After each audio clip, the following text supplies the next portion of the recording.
Hello, my name is Levon Vu, and I am a sophomore biology major at the University of Dallas. For this nutrition class, I did my presentation on supplements and whether or not they are beneficial to healthy populations.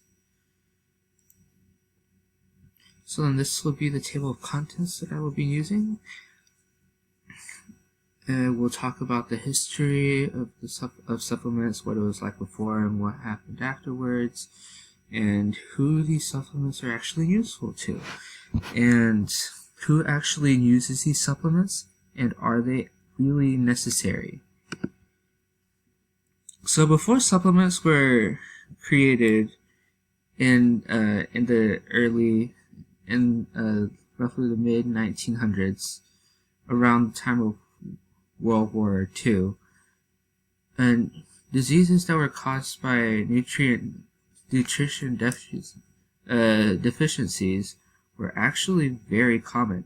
Like in this picture shown here, this is actually what happened to a lot of sailors because they lacked a vitamin C, which resulted in them having scurvy, which is what the picture depicts.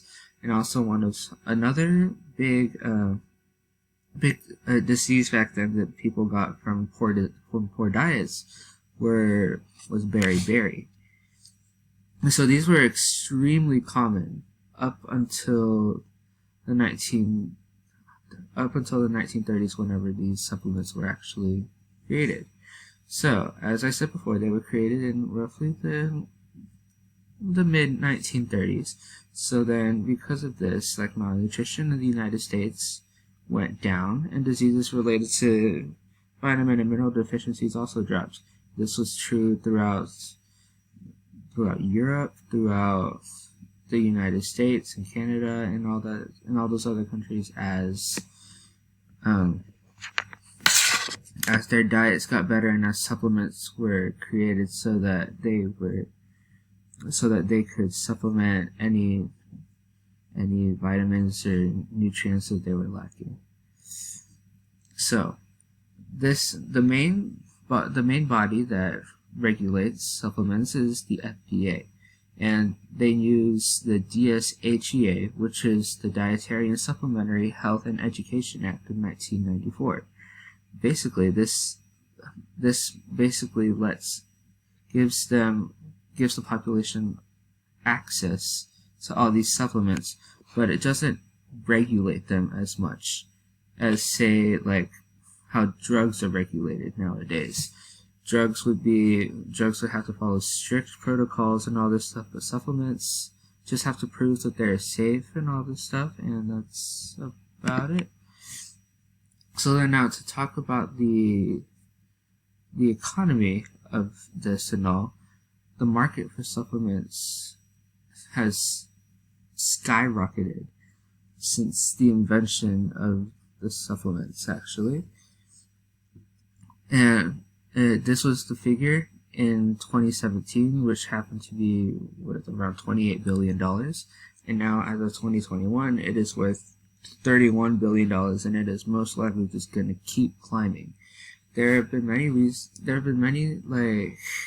explanations for this. So one of the main explanations is actually commercials and advertisements and all this stuff about how these vitamins and supplements are gonna help you, and they're gonna help prevent all these chronic disorders and whatnot.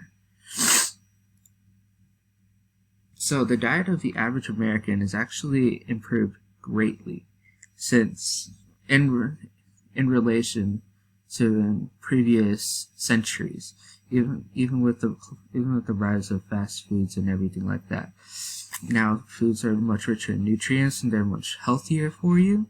Like in this picture you see here all these nutrients that have been recommended by nutritionists and all this stuff for the average American.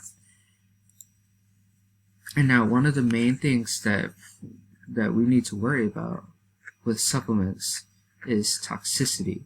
This is because our diets have grown so much richer over the years. So much so that with these supplements, we run the risk of overdosing ourselves, even though it is rare. The possibility in and of itself just makes it all the more dangerous. So your body could be getting way too much of one thing, or way too much of one thing, way too much of another thing. And remember, it's too much of a good thing is a bad thing. Like, you can eat all the spinach in the world, but then if you eat too much, then it's not good for you. It's just like you can poison your body if you drink way too much water in a small amount of time. It's things like that. So, are they really helpful?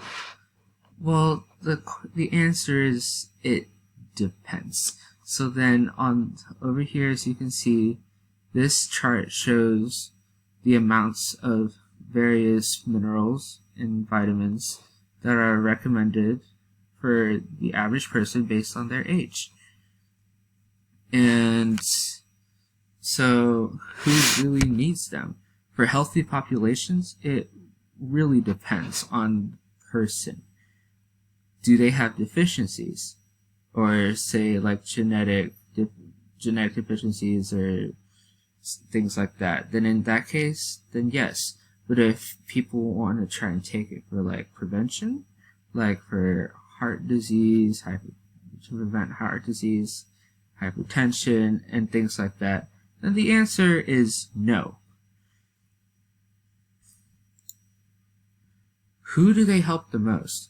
They really help those that are malnourished and those with deficiencies, as I said before.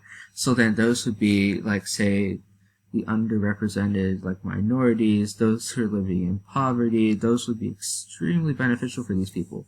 And also for people who are suffering from famines and things like that. They might not be able to get nutrients from whatever food is available, if at all.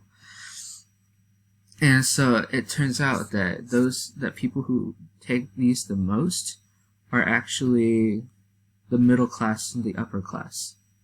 So those who already have a lot of access to nutrient-rich foods are the ones that are using the vitamin and mineral supplements the most, which is why earlier when I talked about toxicity, that's why it's such a big problem, because they have essentially all the nutrients they need, but they always run the risk of overdosing themselves if they take way too much.